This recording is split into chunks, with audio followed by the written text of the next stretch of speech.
கர்த்தருக்கு ஸ்தோத்திரம். இந்த நாளுக்கான தேவ வார்த்தை மார்க்கு புஸ்தகம் 5ஆம் அதிகாரம் 34வது வசனம். நீ சமாதானத்துடனே போய் உன் வேதனை நீங்கி சுகமாயிரு.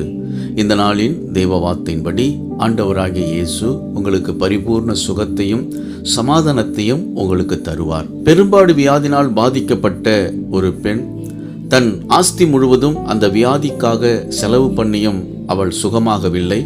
அப்போது இயேசு கிறிஸ்து அந்த பகுதிக்கு வந்தபொழுது அவள் தன் இருதயத்தில் இயேசுவின் வஸ்திரத்தை தொட்டு நான் சுகமடைவேன் என்று அவள் தன் விசுவாசத்தோடு இயேசுவின் வஸ்திரத்தின் ஓரத்தை அவள் தொட்ட பொழுது அவள் பெரும்பாடு வியாதி சுகமடைந்தாள். அற்புத சுகத்தை அவள் பெற்றுக்கொண்டாள்.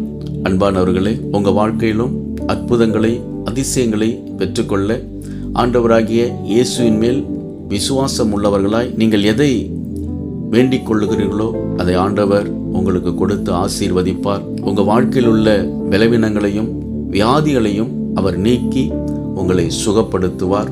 ஆண்டவர் உங்களுக்கு சமாதானத்தை தந்து உங்களை ஆசீர்வதிப்பார். விசுவாசியுங்கள், மகிழ்ந்து களி கூறுங்கள். இயேசு உங்களை ஆசீர்வதிக்கிறார். ஆமேன்.